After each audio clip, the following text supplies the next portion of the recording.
Hey, when the music now playing and the ghetto and the shots them a echo. All right, folks, serious business now. The country has been rocked by the third wave of the COVID pandemic, which caused another shutdown of the entertainment industry, leaving many party promoters finding creative ways to bypass the laws, I'm told. This time, silent parties have been the answer. Senior Superintendent Stephanie Lindsay is with us this morning to speak to us about that. Morning, Senior Sup. Welcome to Smile Jamaica once again. Great to see you. Good morning, and thank you for having me. What is a silent party, please? As the term expressed, silent party, so it means that there are parties happening, but if you're not in the venue and you're not hooked up to the gadget, then you are not going to hear it at all. As far as you know from what you're hearing, how widespread, how often does this happen? We don't know yet how widespread it is, but we know it's happening, and we believe it is something that is catching on.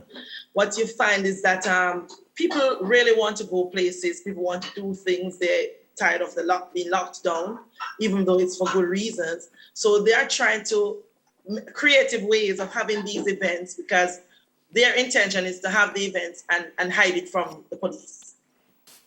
Senior Sue, silent parties were happening before lockdowns. Yes. I guess people are just kind of figuring out their benefits in this situation. Tell me the challenges you're having, though, outside of the silent parties, because some people are not afraid to have the regular party and don't even try to hide it silently from the police. I mean, I see lockdown days with big dance happening in communities, parties happening in upscale communities. What is going on? It's a lot of things, because you find that in addition to the silent parties, then you have people will hide the parties at different locations. They will have a party in a community setting, and what they do is that they set up their sentry to look out. So it is not on the main, so it's some distance. So we'll get the calls that there's an event happening, but by the time the police get there, they don't see anybody. They may see just remnants that would indicate that there was, in fact, an event. So they have gotten very creative in how they hide the events. What we normally drive and look about, the best indicator for us is that we would see vehicles parked in a particular area, and then we would search for the event because you know something is happening. So they change how they operate. So they will have the party at a location.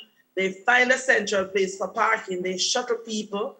In some other communities, they find some hidden path to walk to the venue. So if you drive around the actual space, you won't see any vehicles to give you any indication. You won't hear any sound either. So it's just how people are going above and beyond to have these events. Of course, there's the COVID concern, but we have seen even in the last couple of weeks, though, that there's a threat. It's a risk people take when they attend these events, because when the police don't know about it, we have had like 3 incidents in recent times where we have double murders coming out of these illegal parties, because the gangsters know that the police are not going to show up.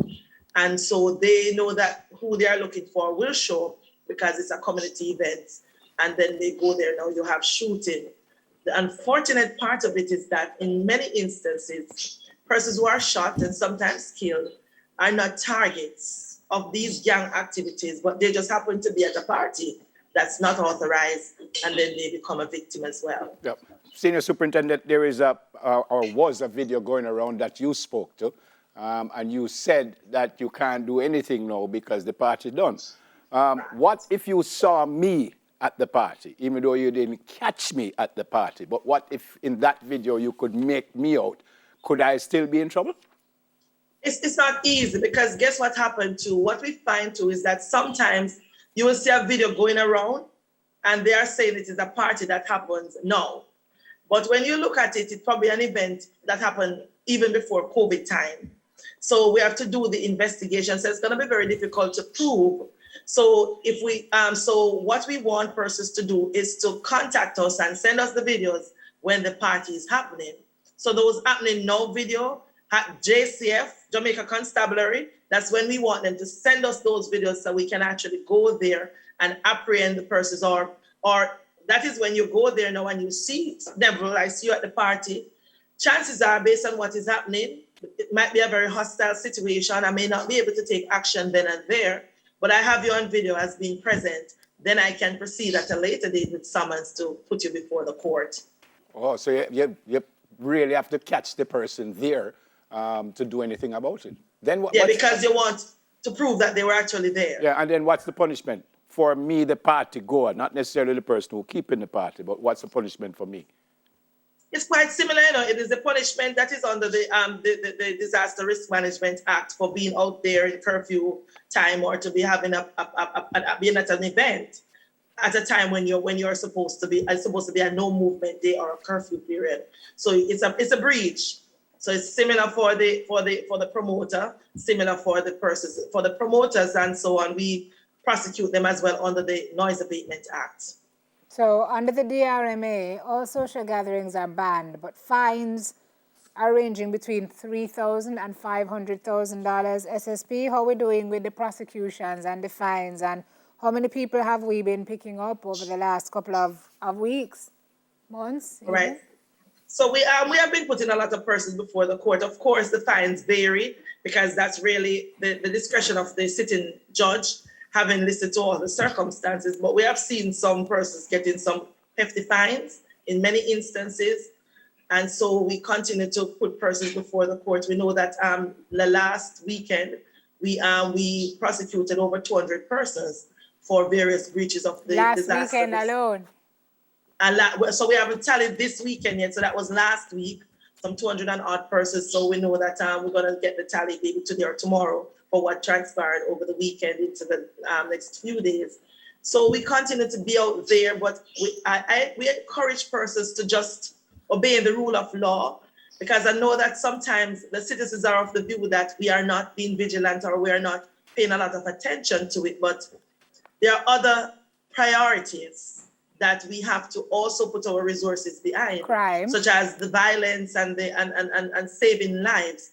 So there are times when we will get the call that there's a party in a very remote location, but we also have a more pressing issue. Somebody is likely to be killed or somebody is under attack. Then we have to treat with the attack. We have to treat with the violence.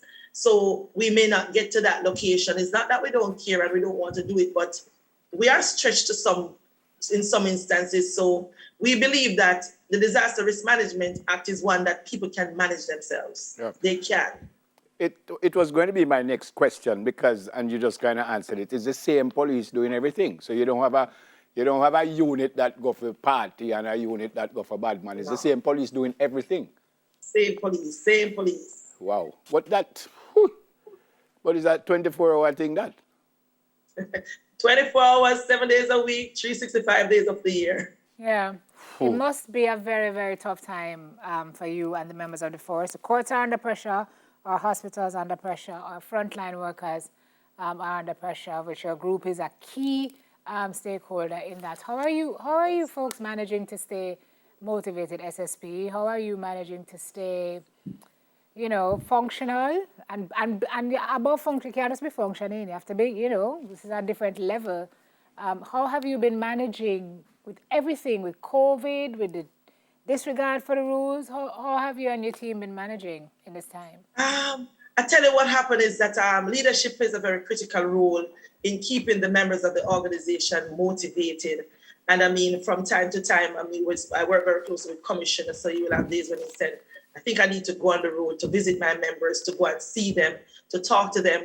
We communicate a lot with them through using various platforms. So on a weekly basis or as necessary, he's sending out a video recording, he's sending out a voice note, he's sending out something just to keep the members, because we know it's tough, it's very difficult. And of course, with all that you do, the least thing, everybody get on. So we have to keep our members motivated. But as we say, we signed up for it. It is something that we know it's not an easy job. It's tough. It's tougher in the Jamaican context because we have to treat with everything in some other jurisdictions. Some of the work that we do as police officers, the other agencies would do that, but we are a constabulary force with a national reach, so we do a lot of things. And so we just have to continue to keep motivated, the leadership at the various levels of the organization, constantly in discussion just to keep the members going, because we know sometimes they do get weary and they do get tired. and they have families too who are being affected by COVID-19. They themselves, we are affected by it as well. So it's a very challenging time for us, but it's not beyond us. We just keep pushing. Yeah. Final question, Senior Soup. Just with the parties and stuff, things getting better there? I know the crime and violence is still terrible and still too much, but as far as us behaving ourselves because of COVID, is it getting better? All right, so it depends on what is happening on the ground, because I'm telling you that this weekend it was much better than last weekend. So you find that when people are fearful, I think that the number of deaths and the rising number of cases, persons are just getting it that COVID is real. I think the more we see people dying, the more the person next door can relate to someone who has died from COVID, has been affected by COVID, because I believe that a lot of persons are just being selfish. They're not following. We want more people to go out and take the vaccine, because if we're guided by what the medical experts are saying, that a lot of the persons who are vaccinated are doing much better than those who are not vaccinated. So we want persons to get vaccinated. If you feel that you have to be selfish, you need to be going out partying and doing all the things that you're not supposed to do, at least get the vaccine so you can protect yourself and protect others. So I really want to appeal to persons to just take that into consideration. As in the Jamaica Constabulary Force, we're on the front line. We don't have a choice sometimes to interact with persons who are COVID-19 by the nature of what we do. So we'll want to know that as we push ourselves and push our members to get vaccinated so as to protect ourselves and to protect the people that we are interfacing with without their choice. Because when you want to arrest somebody, they don't have a choice. And so that is why we have been pushing our members, having all these blitz, so we get vaccinated as police officers, because we can put people at risk. And we really don't want to do that. So it means that everyone needs to be conscious about how it is important to be responsible. Okay. Right. Were it not a lockdown day, I would have invited you to breakfast, but because you can't leave your house, I can't invite you. So it's because you don't want to share the omelette with me, man. It's because you don't. Yes, he's mean, SSP. He's mean. Stay safe, Senior Soup. Simone said it. Please say hi to your colleagues and just look after yourselves. And thank you for what you continue to do. God bless you and your family. Thank you. Senior Superintendent Stephanie Lindsay. All right. I will even ask you what I asked SSP during the break and what she told me. Essentially, she's telling me I'm stuck with Nephil for ever. Life. Yeah, but she said that because she said she never see a better pair. She didn't say that. We just match. She did not say that. She said, yes, you're a stalker, but you seem to be an armless stalker, so I must just, go on profile you. Sure. Come closer, yeah, man. I change up the seat this morning. We'll be right back, everybody.